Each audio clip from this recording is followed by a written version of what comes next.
Greetings, Sentinels fans! I find myself wanting to immerse myself in an environment once again. So I think it is time to talk about the Ruins of Atlantis.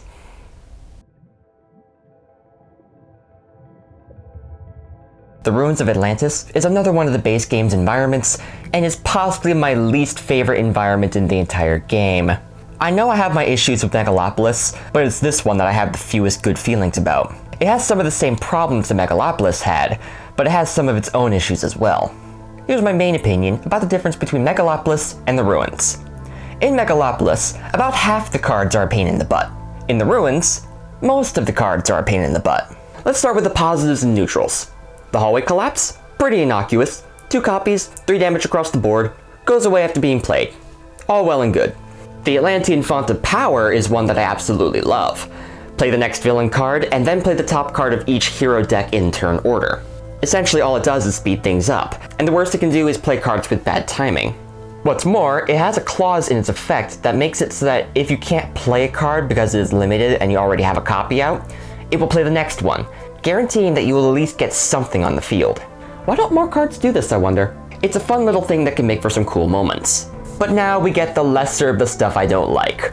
First, the targets. These being the Mystical Defenses and the Kraken. 2 copies of the former and 3 of the latter.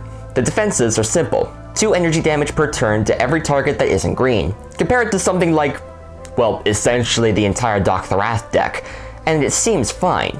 My issue is the hit point count. 15 health? 15? Dang man, the Atlanteans were very good at building laser guns. 15 hit points makes it so that it's almost impossible to destroy it using incidental damage.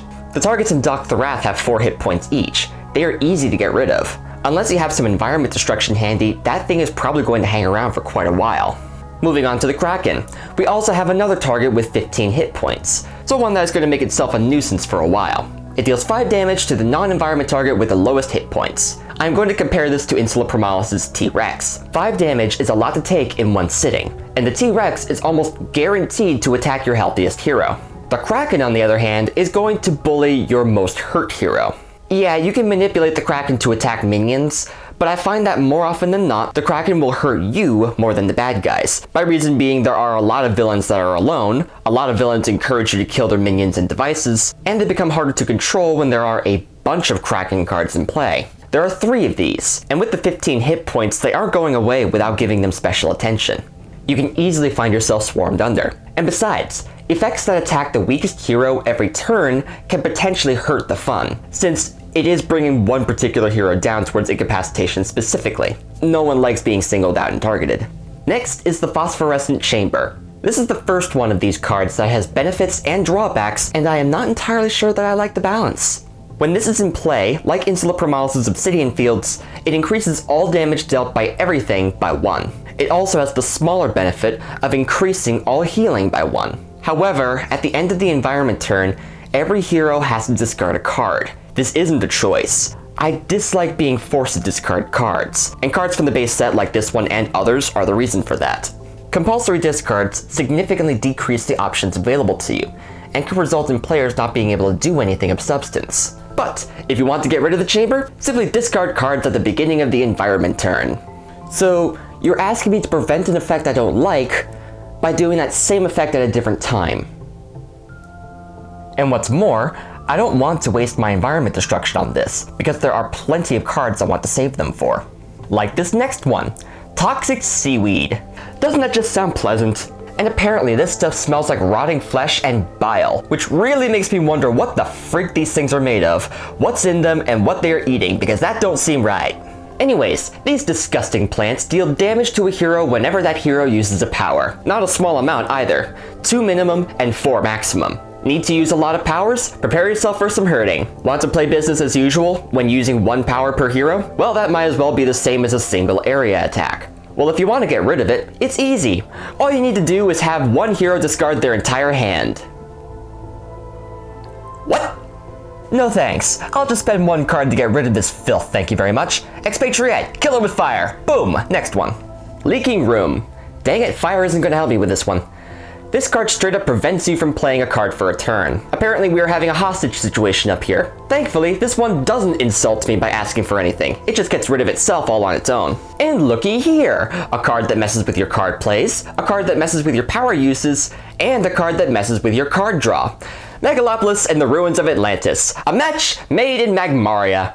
Oh, but we are not done yet, my friends. There is one more card, the crowning achievement of this deck.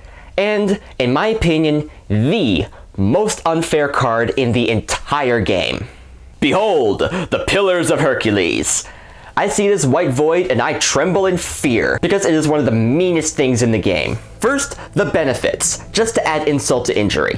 When this is in play, the heroes get an extra card play, power use, and card draw, essentially doubling their productivity. This is an amazing effect that would be unfair towards the villains, if they didn't counterbalance it with the one thing that blows that out of the water. At the start of every turn, villain and hero turns included, it plays the top card of the villain deck.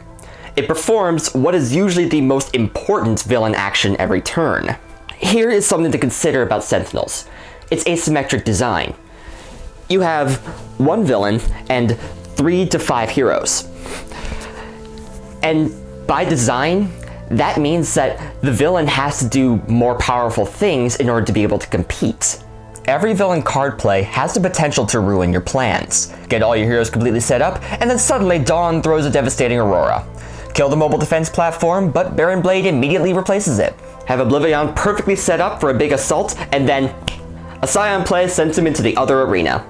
Yeah, you can double your hero's productivity, but every card play makes it that much more likely for a villain to ruin you. What's more, before you even get to do anything, 2 start of turns happen. The villain start of turn and the first hero start of turn. So the villain gets 2 free card plays before you can even do anything about it. Now, you can very easily destroy this card at the start of any hero turn, after letting the villain have his free card play, of course. That is only fair. You can just skip your hero's turn to destroy this. I'm sorry, did I hear you right? Yep, just skip your hero's turn to destroy this card. So, you are telling me that in order to avoid my team getting steamrolled by the villain, I have to skip an entire hero turn. Play, power, and draw?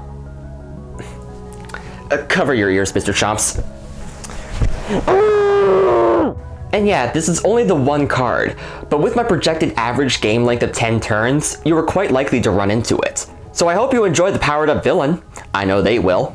Again, it's a bit of a shame this was in the first set of the game, making it possibly one of, if not the first experience players have with the environments of the game. And this is a really rough one. Into the Promalis and the Mars base are not nearly as nasty as this one.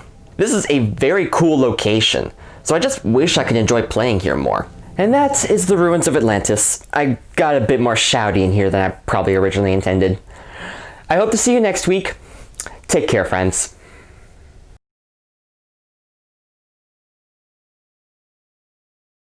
5 damage is a lot to take in one sitting, and the Ow. Bite your tongue. I just did. There's construction going on in the background. My apologies if that makes it through into the recording. It's asymmetric design. You have... Don't hit the mic. Have Oblivion perfectly set up for a big assault, and then... Nah, that was a weak sauce. Have Oblivion perfectly set up for a big assault, and then... Ow. And yeah, this is only the one... Huh? You okay? Yep. Oh, okay. It's all part of the thing.